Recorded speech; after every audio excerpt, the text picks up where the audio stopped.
On donne la paix que Jésus donne. La paix qui nous donne la sérénité.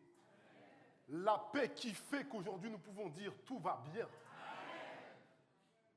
Cette paix infinie que nous donne Jésus. Que la grâce vous soit donnée, mes frères et sœurs. Nous allons poursuivre la démarche que nous avons commencée dimanche dernier avec vous. Donc j'invite, sans plus tarder, je vous invite à ouvrir vos Bibles, toujours dans le même chapitre, 1 Samuel. 1 Samuel, chapitre 1er. Et nous allons commencer des versets 9 jusqu'à la fin de ce chapitre.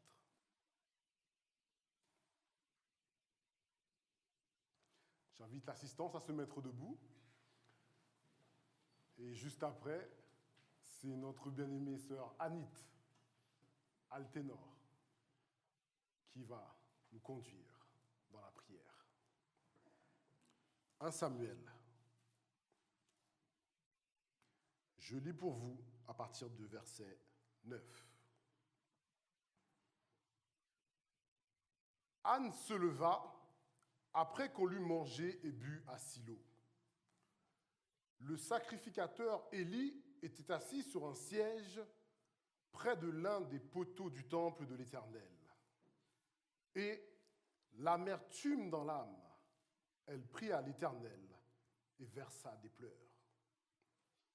Elle fit un vœu en disant : Éternel des armées, si tu daignes regarder l'affliction de ta servante, si tu te souviens de moi et n'oublie point ta servante, et si tu donnes à ta servante un enfant mâle, je le consacrerai à l'Éternel pour tous les jours de sa vie, et le rasoir ne passera point sur sa tête.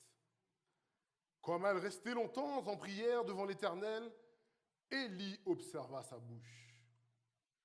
Anne parlait en son cœur et ne faisait que remuer les lèvres. Mais on n'entendait point sa voix. Élie pensa qu'elle était ivre. Et il lui répondit, et il lui dit : Jusque à quand seras-tu dans l'ivresse ? Fais passer ton vin.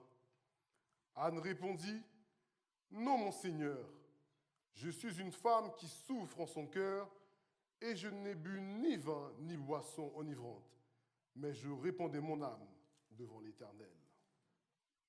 Ne prends pas ta servante pour une femme pervertie, car c'est l'excès de ma douleur et de mon chagrin qui m'a fait parler jusqu'à présent. Élie reprit la parole et dit : Va en paix, et que le Dieu d'Israël exauce la prière que tu lui as adressée. Elle dit : Que ta servante trouve grâce à tes yeux. Et cette femme s'en alla. Elle mangea, et son visage ne fut plus le même. Ils se levèrent de bon matin, et après s'être prosternés devant l'Éternel, ils s'en retournèrent et revinrent dans leur maison à Rama. Elkana connut Anne, sa femme, et l'Éternel se souvint d'elle. Dans le cours de l'année, Anne devint enceinte, et elle enfanta un fils qu'elle nomma Samuel, car, dit-elle, je l'ai demandé à l'Éternel. Son mari Elkana monta ensuite avec toute sa maison pour offrir à l'Éternel le sacrifice annuel et pour accomplir son vœu. Mais Anne ne monta point. Et elle dit à son mari : Lorsque l'enfant sera sevré, je le mènerai afin qu'il soit présenté devant l'Éternel et qu'il reste là pour toujours. Elkana, son mari, lui dit : Fais ce qui te semblera bon. Attends de l'avoir sevré. Veuille seulement l'Éternel accomplir sa parole. Et la femme resta et allaita son fils jusqu'à ce qu'elle le sevrât. Quand elle l'eut sevré, et le fit monter avec elle, et prit 3 taureaux, un épha de farine et une outre de vin, et elle le mena dans la maison de l'Éternel à Silo. L'enfant était encore tout jeune. Ils égorgèrent les taureaux, et ils conduisirent l'enfant à Élie. Anne dit, « Mon Seigneur, pardon. Aussi vrai que ton âme vit, mon Seigneur, je suis cette femme qui me tenait ici près de toi pour prier l'Éternel. C'était pour cet enfant que je priais, et l'Éternel a exaucé la prière que je lui adressais. Aussi, je veux le prêter à l'Éternel. Il sera toute sa vie prêté à l'Éternel, et ils se prosternèrent là devant l'Éternel. Parole du Seigneur. Amen.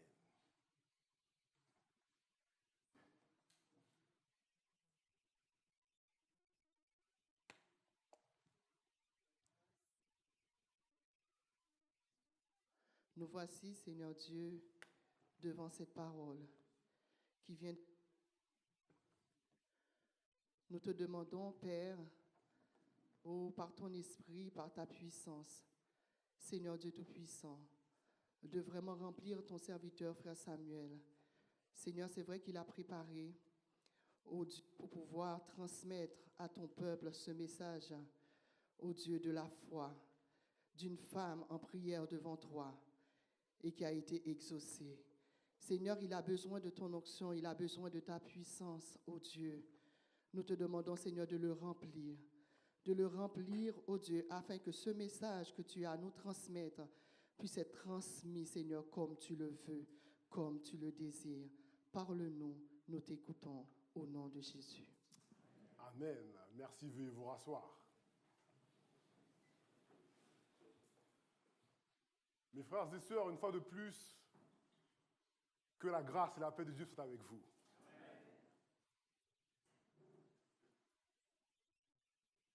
En introduction de ma prédication ce matin, pour vous qui êtes présents, je pense que vous avez déjà fait cette expérience. Avant d'être parent, vous avez été enfant. Et peut-être qu'aujourd'hui, Dieu vous a accordé la grâce d'en avoir également. Vous avez pu vivre cette expérience. Il y a certaines fois quand nos enfants viennent nous demander quelque chose, quand ils viennent nous demander avec arrogance, quand ils viennent nous demander d'une façon pas appropriée, à 80-90% de chances, il y a des chances que sa demande soit rejetée. Mais, à contrario, quand l'enfant vient voir son papa et sa maman, quand il commence par dire « Mon cher petit papa chéri », « Ma chère petite maman chérie, tu es le plus beau papa du monde ». Et ensuite, pour dire « Si tu me donnes ça, je ferai la vaisselle jusqu'à ce que je parte de la maison. Si tu me donnes ça, je ferai à manger. Tu n'auras même plus à faire à manger, maman, dans la maison. Je m'occupe de ça. » Qu'on le veuille ou non, il y a certaines façons, quand les enfants abordent les parents, il est parfois difficile de dire non. Pas plus tard, mon fils m'a fait le même coup. On va pour acheter un cadeau d'anniversaire parce qu'il était invité. Il commence à dire « Mon papa, tu es le plus beau papa du monde. » Et il me montre le jouet, il me dit « J'ai toujours rêvé d'avoir ce jeu. » Quand il te prend par les sentiments, quand il te touche par des mots qu'il n'a pas l'habitude de dire, on a du mal à rester insensible. Eh bien, mes frères et sœurs, vous savez, il en est de même pour les enfants de Dieu. Il y a certaines prières que l'on adresse à Dieu. Quand ça vient du tréfonds du cœur, quand la prière est sincère, quand la prière a un fond, quand la prière n'est pas une prière légère, Dieu ne peut pas rester insensible. Dieu prête l'oreille à cette prière.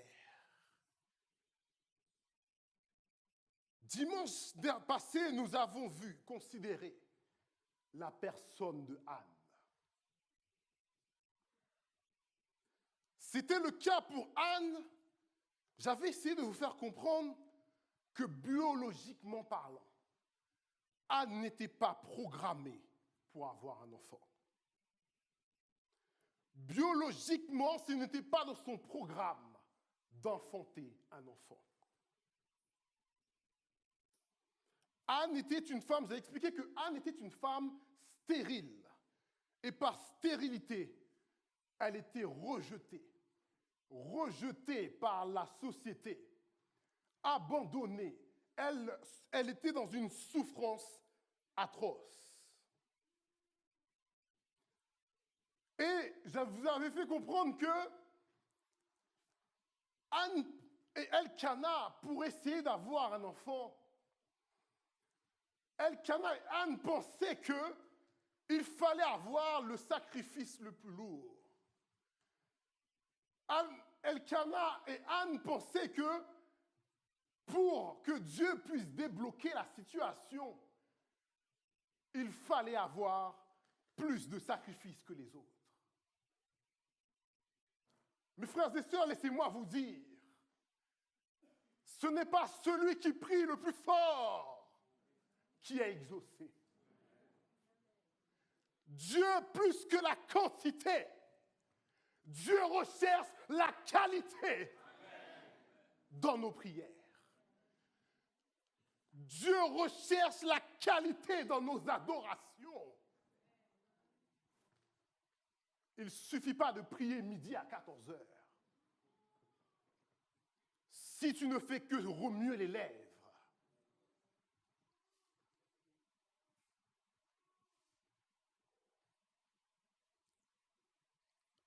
et la Bible, vous avez fait comprendre que chaque année, bis repetita, chaque année, rebelote, chaque année, humiliation sur humiliation, chaque année, déception sur déception, chaque année, échec sur échec.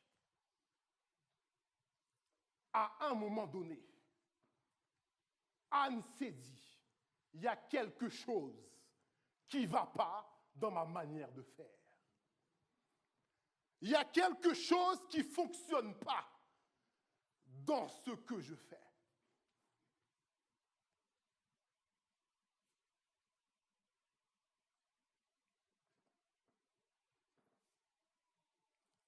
Un beau jour, Anne va décider de faire autrement.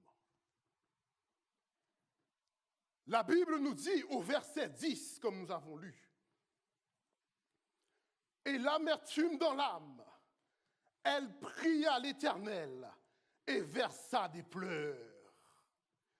Elle fit un vœu en disant, « Éternel des armées, si tu daignes regarder l'affliction de ta servante, si tu te souviens de moi et n'oublie point ta servante, et si tu donnes à ta servante un enfant mâle, je le consacrerai à l'Éternel. » Voilà la prière que Anne a déclarée à son Dieu. Mes frères et sœurs, nous allons analyser un peu cette prière. Bien souvent, nous aimons demander. Nous sommes les champions du monde pour demander. Mais malheureusement, nos demandes sont faites n'importe comment. Quelquefois, nos demandes sont sans sens. Quelquefois, nos demandes sont terre à terre.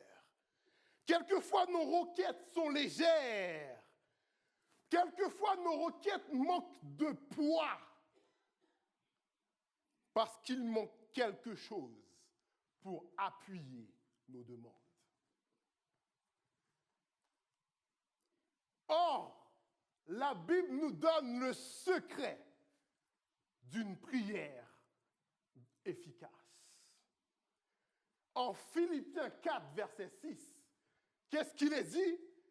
Ne vous inquiétez de... Mais en toute... Faites connaître vos... À qui? Par quoi? Et des... On aime bien ce verset. Oui, Dieu sait tout. Oui, Dieu voit tout. Mais Dieu demande que ses enfants, quand ils ont des besoins, quand ils ont des supplications, Dieu demande que ses enfants s'adressent à leur papa. Mais malheureusement, on ne prend que le verset dans sa moitié. On ne prend pas le verset dans sa globalité. Et qu'est-ce que vous voyez la suite? Avec des actions de grâce. Lorsque nous demandons à Dieu, Paul a voulu nous faire comprendre, pas de prière sans action de grâce.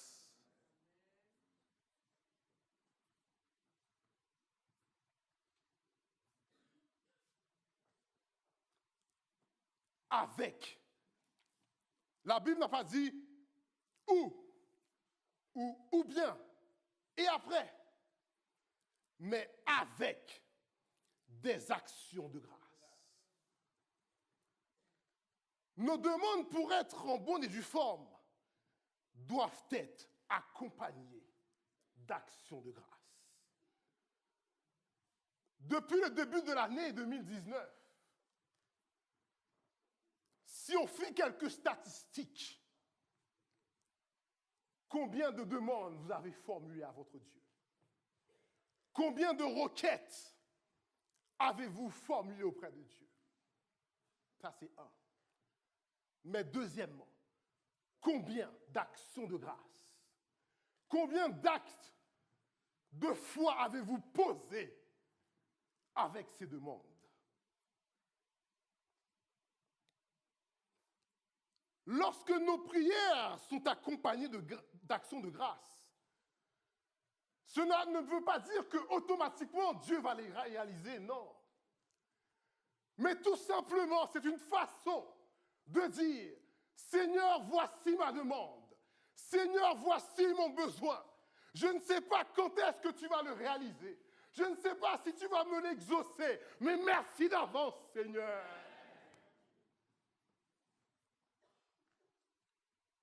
La Bible demande que nous rendons grâce en toutes choses. Mais il y a une étape qui est supérieure. Il y a un niveau qui est encore supérieur. C'est lorsque nous demandons à Dieu, et avant même que Dieu nous a fait grâce, nous avons déjà donné notre action de grâce. Celui qui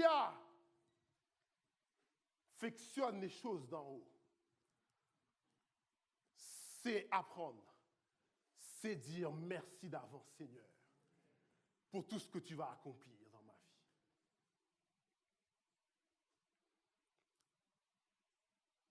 Pourquoi des actions de grâce? Pour dire à notre Dieu, merci parce que tu es attentif à mes supplications. Merci parce que bientôt, je sais que tu vas me bénir, Seigneur. Il y a une puissance dans l'offrande d'action de grâce. Lorsque nous rendons des actions de grâce à notre Dieu, Ce sont des actions que nous posons pour faire grandir la grâce de Dieu dans nos vies. C'est une façon de dire à Dieu, nous ne sommes pas ingrats. Nous ne serons pas ingrats, Seigneur.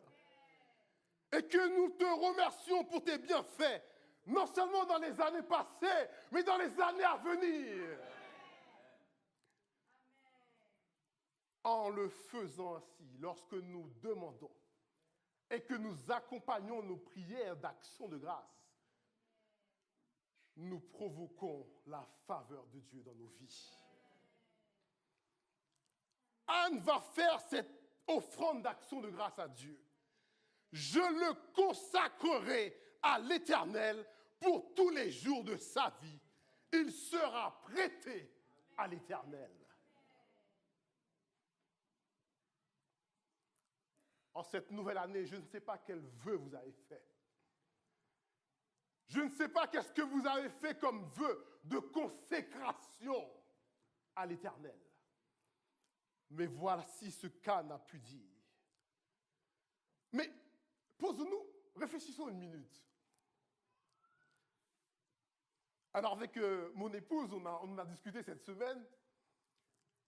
On s'est dit, mais Anne, ça fait des années, elle ne peut pas enfanter, elle galère pour avoir un fils.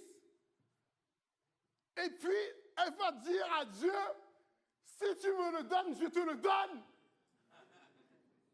Il y a quelque chose de bizarre. On pourrait penser que Anne est folle. Soyons honnêtes. Si on était dans la situation de Anne, après avoir tant et tant galéré, après avoir consulté docteur sous docteur, il n'y a rien qui arrive. Un beau jour, l'enfant est là. On l'aurait chouchouté, on l'aurait cajolé, on l'aurait bichonné, on aurait passé du temps où mon enfant, viens mon enfant. On aurait voulu le voir grandir. On aurait. Mais on n'aurait pas pensé à dire, je le donne à l'Éternel. Excusez-moi, je me permets de le dire, malheureusement aujourd'hui, dans nos églises, les congés maternité durent une éternité. Avant, quand il n'y avait pas l'enfant, il y avait la prière, il y avait la consécration, il y avait la recherche de la communion avec Dieu. Mais quand Dieu nous bénit, quand la bénédiction arrive, quand la grâce est là, il n'y a plus de consécration, il n'y a plus de prière. On ne les trouve plus quand on les appelle. Je devais m'occuper de mon enfant. Je ne suis pas disponible. Anne a dit, si tu me donnes un mal, je ne le garderai pas pour moi, Seigneur. Je te l'offre en retour parce que c'est toi qui m'as sorti de là où j'étais.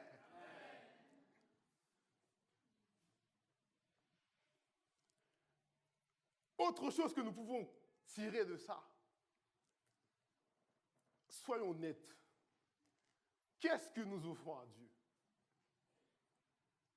Hein? Qu'est-ce que nous donnons à Dieu? Ce sont les choses qui n'ont pas de valeur. Ce sont les choses que nous avons en excès.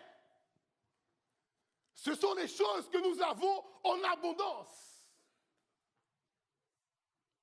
Si j'en donne un petit peu, il m'en reste encore pour moi. Ce sont les choses viles. Ce sont les choses qu'on a gaspillées, qu'on ne veut plus. Mais Anne a dit, je ne vais pas profiter de cet enfant.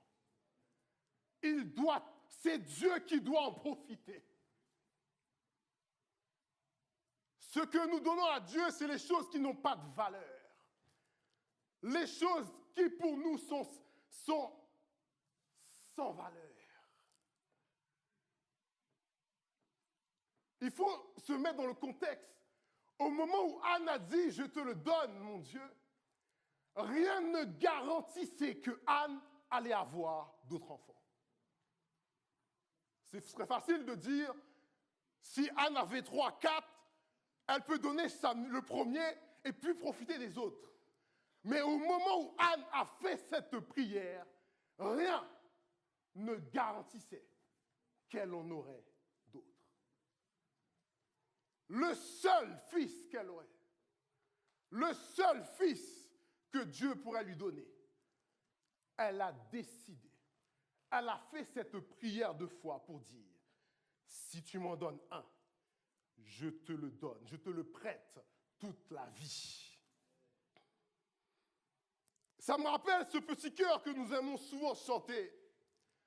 Je te donne mon cœur.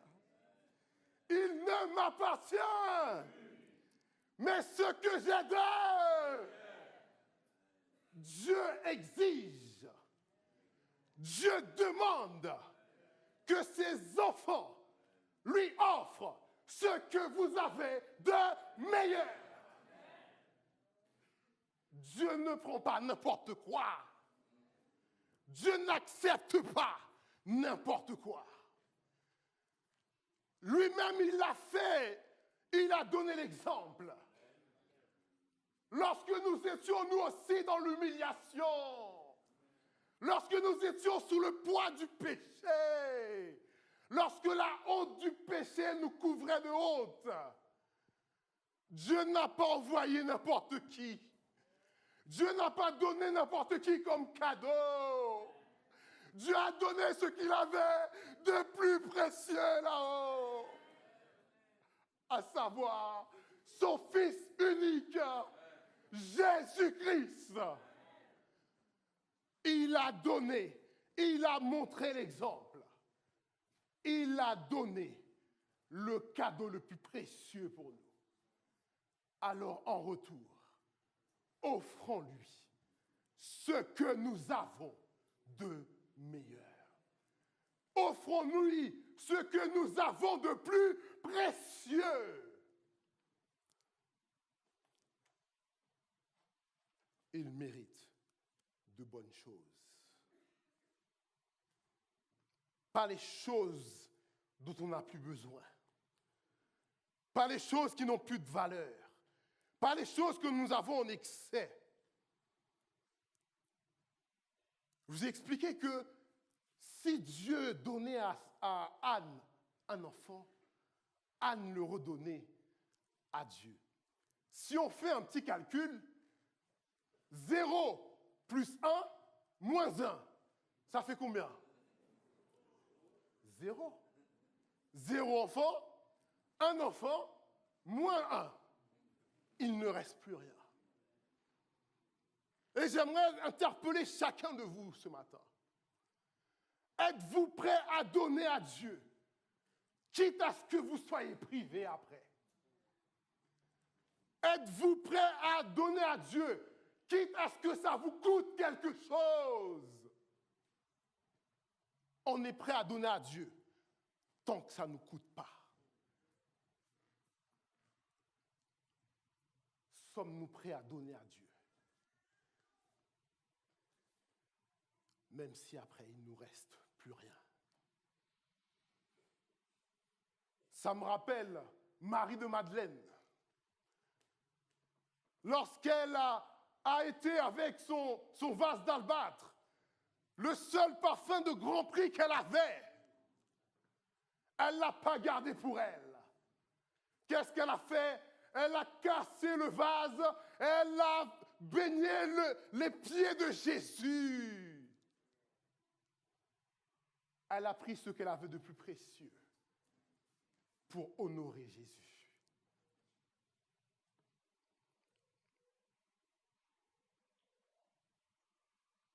Nos prières, deuxièmement. Non seulement nos prières doivent être accompagnées, nos prières de demande, nos supplications doivent être accompagnées d'actions de grâce. Mais nos prières doivent être des prières de foi. Vous savez pourquoi, quand on demande à Dieu, on a du mal à dire merci? C'est parce que souvent on n'a pas l'assurance que Dieu nous a entendus. C'est parce que souvent on n'a pas l'assurance que Dieu va nous exaucer. Parfois nous prions sans conviction. Mais laissez-moi vous dire, regardez en Matthieu 9, 28. En Matthieu 9, 28, 29, il est question d'aveugles qu'on a amenés à Jésus pour guérir. Et qu'est-ce que Jésus va leur dire? Au verset 28, Jésus va leur dire, « Croyez-vous que je puisse faire cela ?» « Oui, Seigneur, lui répondirent-ils.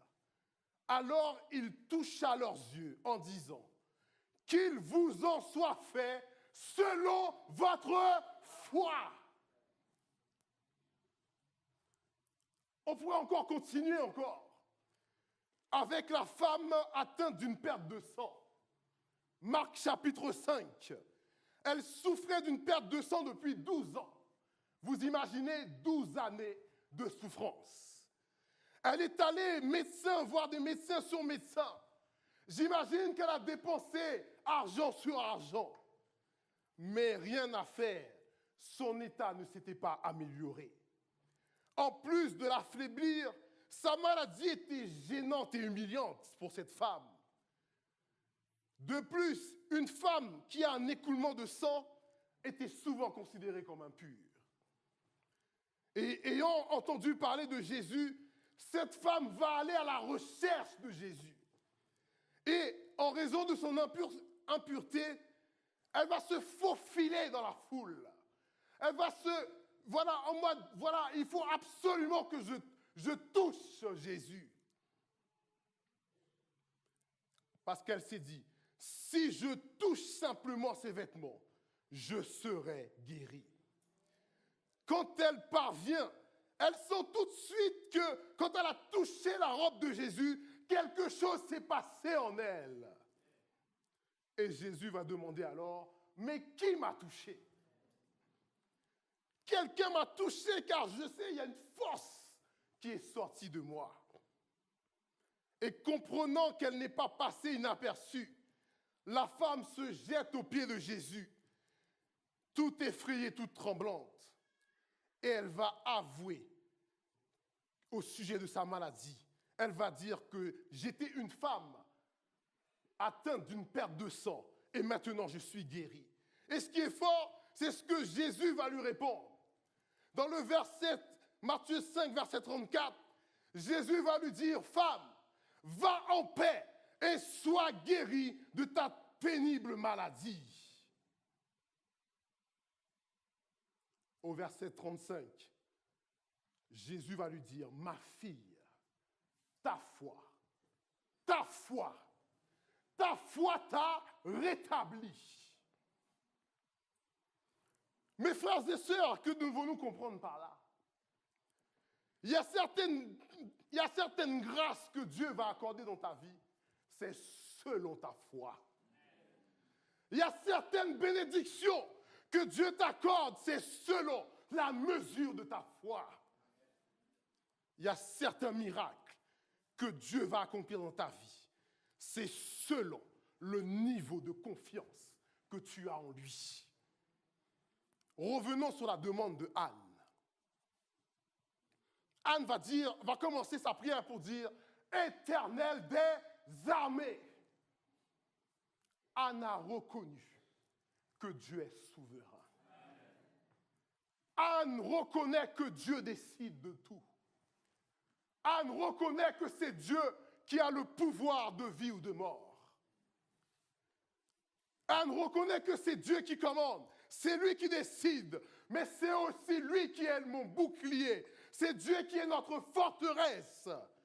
C'est Dieu qui est notre rocher. C'est lui qui exerce nos mains au combat et nos doigts à la bataille. Si tu daignes regarder l'affliction de ta servante, Dieu n'oublie jamais ses enfants.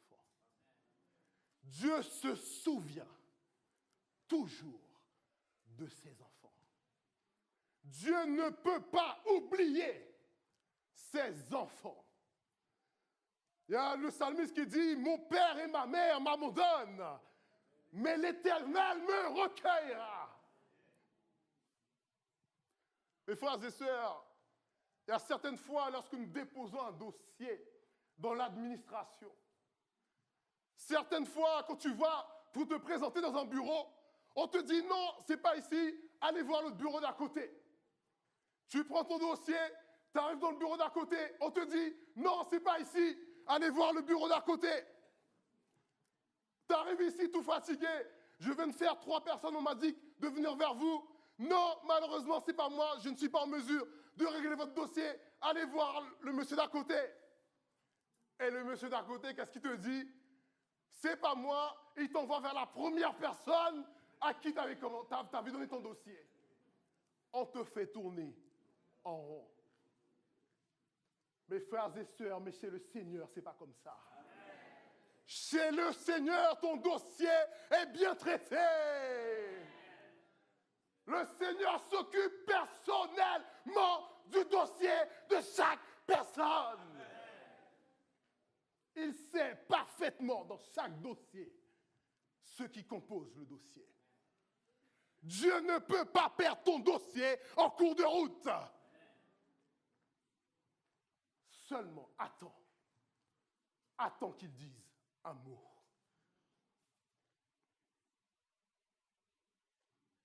Anne va dire, si tu me donnes un enfant mâle, ça, je ne sais pas si ça vous choque pas, non, mes frères et sœurs. Tu as du mal à avoir un enfant. Quand tu as du mal à avoir quelque chose, ce que tu trouves, tu prends.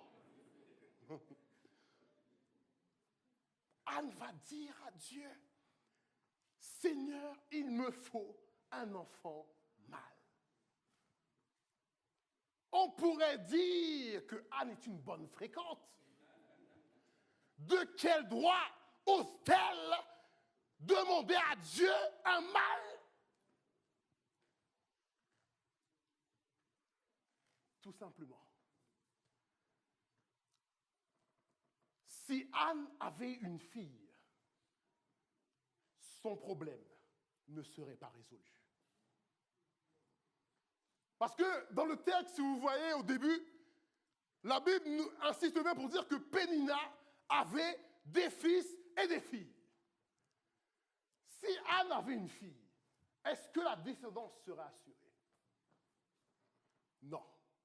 Si Anne avait une fille, les autres diraient, bon, ok, t'es pas une maman bourrique, mais t'as pas de fils. Si Anne avait une fille, Pénina continuerait à narguer Anne, continuerait à se moquer d'Anne, continuerait à lui dire, tu n'as pas de fils, nanana, moi j'ai plein de fils, toi tu n'en as pas, tu n'as que des filles. La descendance d'Elkana va passer par mes enfants, mais pas par ta fille. Le problème serait à moitié résolu.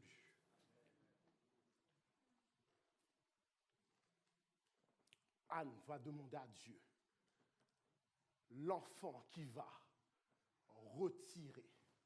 la retirer de cette situation.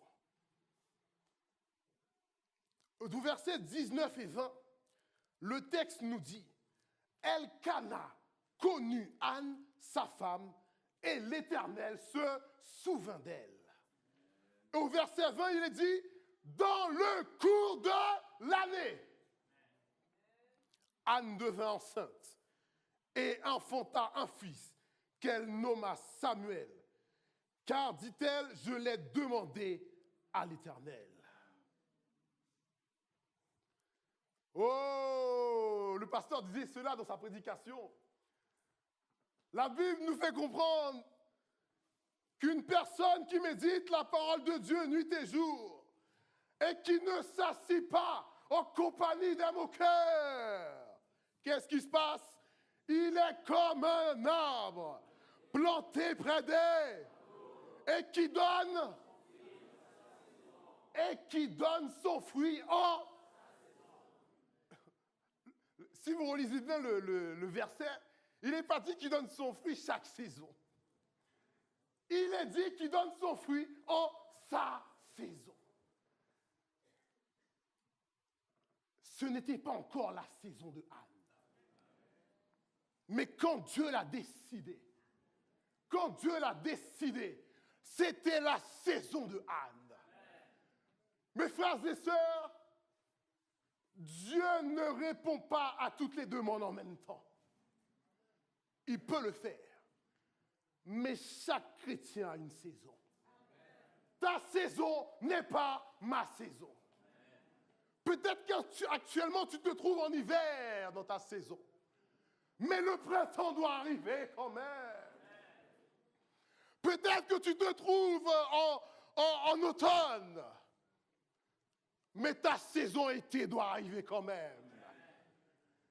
Il est comme un fruit planté près des courants d'eau et qui donne son fruit en chaque saison. Ta saison doit arriver.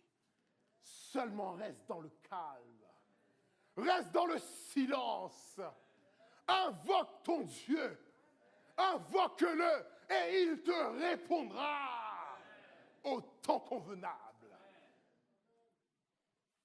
J'aime ce verset dans 1 Pierre qui nous dit « Humiliez-vous donc sous la puissante main de Dieu afin qu'il vous élève au temps convenable. » Afin qu'il t'élève quand arrive ta saison.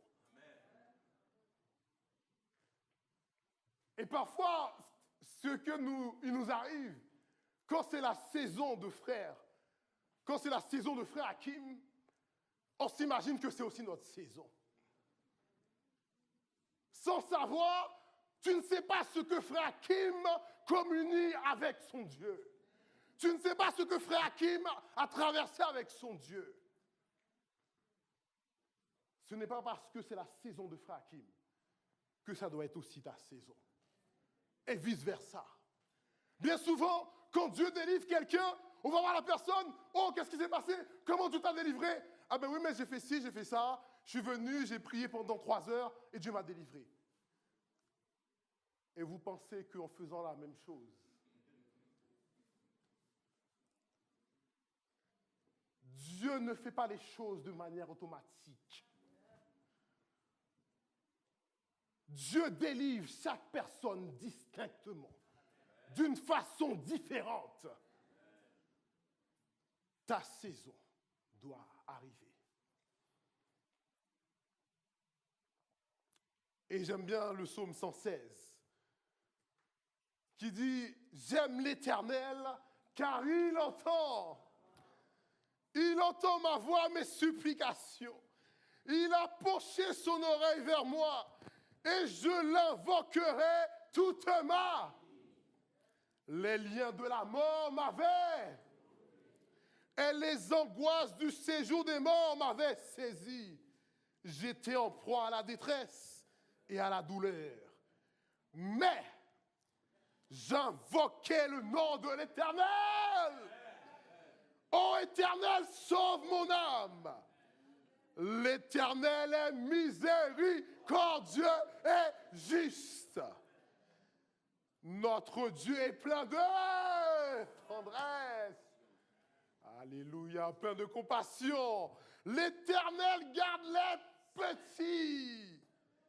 J'étais malheureux et il m'a sauvé. Mon âme retourne à ton repos, car l'Éternel t'a fait. Une histoire à l'Éternel, le Saint-Esprit a communiqué avec Pharaonal. Avec Dieu, tout va bien. Avec Dieu, tout est bien.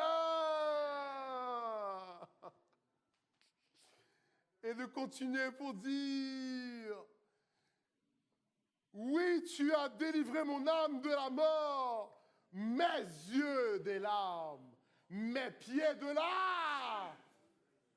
Tu es ma force quand je suis faible. Tu es tout pour moi, Seigneur. Et si vous remarquez bien, après que Dieu ait exaucé la prière de Anne, après que Dieu lui a accordé cet enfant, au début du texte, si vous remarquez bien, il était question d'une Pénina. Il était question d'une rivale.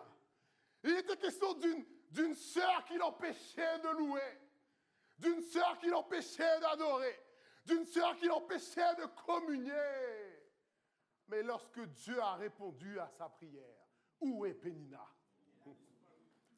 Où est cette Pénina?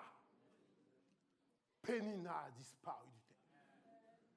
Mes frères et sœurs, quand Dieu débloque des situations, quand Dieu débloque des moments difficiles, quand Dieu agit totalement.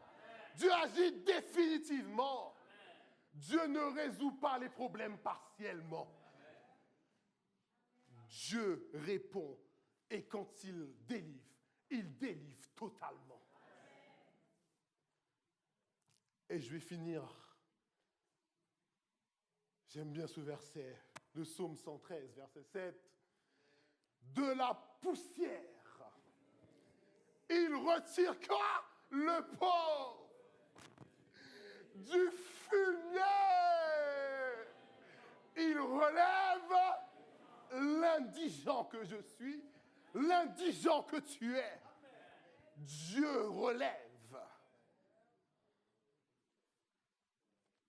Dernier point.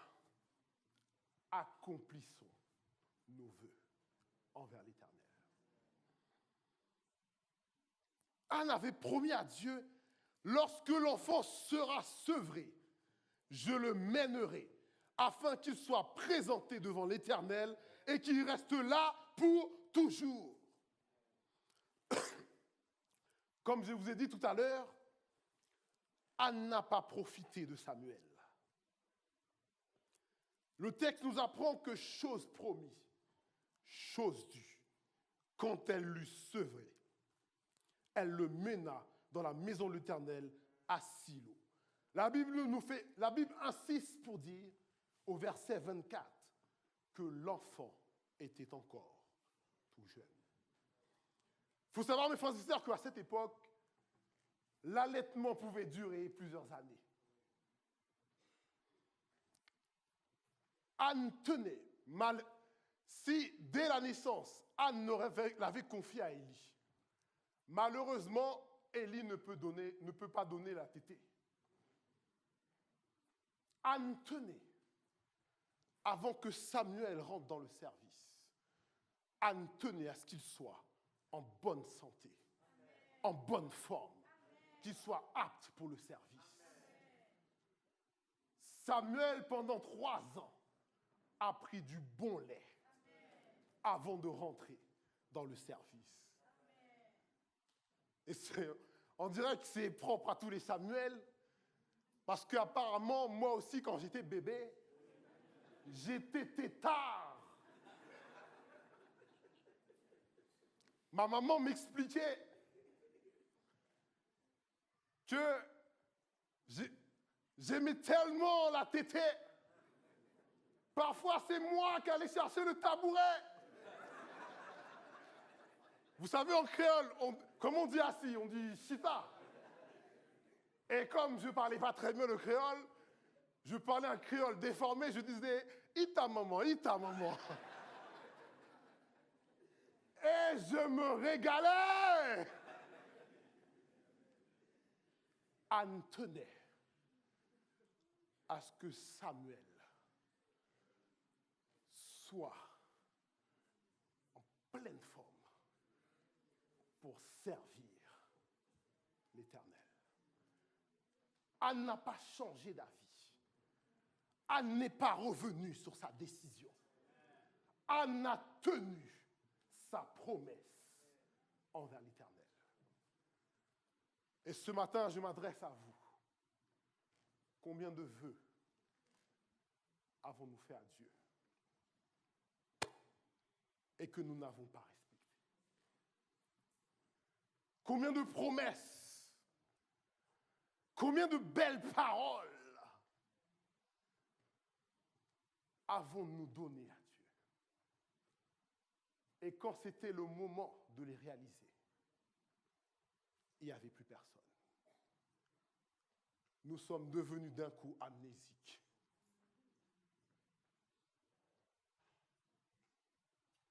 Et ce matin, j'aimerais interpeller chacun de vous. Nous avons fait énormément de vœux, de requêtes que nous n'avons pas tenus.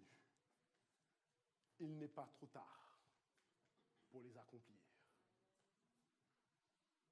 envers l'Éternel. Parce que lui, ses promesses, il les a gardées envers nous. Tout ce qu'il avait promis, il les a accomplis dans nos vies. Et ce matin, le Saint-Esprit veut t'interpeller pour toutes les grâces que Dieu a fait envers toi. Es-tu capable de dire comme le psalmiste, comment rendrai-je à l'Éternel pour ces? J'accomplirai mes vœux à l'Éternel. Et vous savez, je vais peut-être finir là. Parfois, il y a certaines actions que l'on pose. Il y a certains actes de foi que l'on pose. Non seulement nous en bénéficions, mais toute notre famille en bénéficie. Et je voulais terminer par ces mots.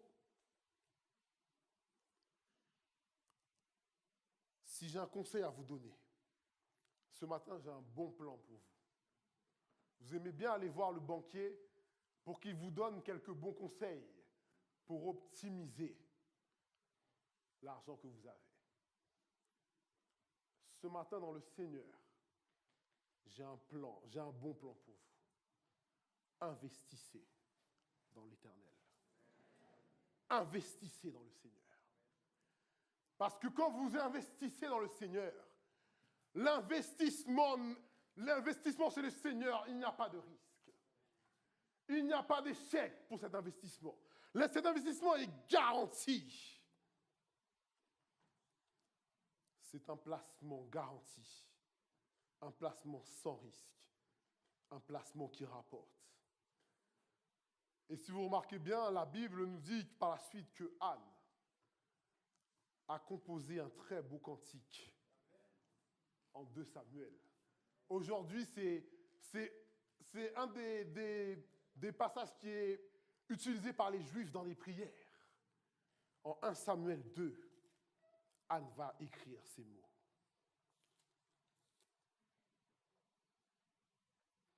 Mon cœur se réjouit en l'Éternel.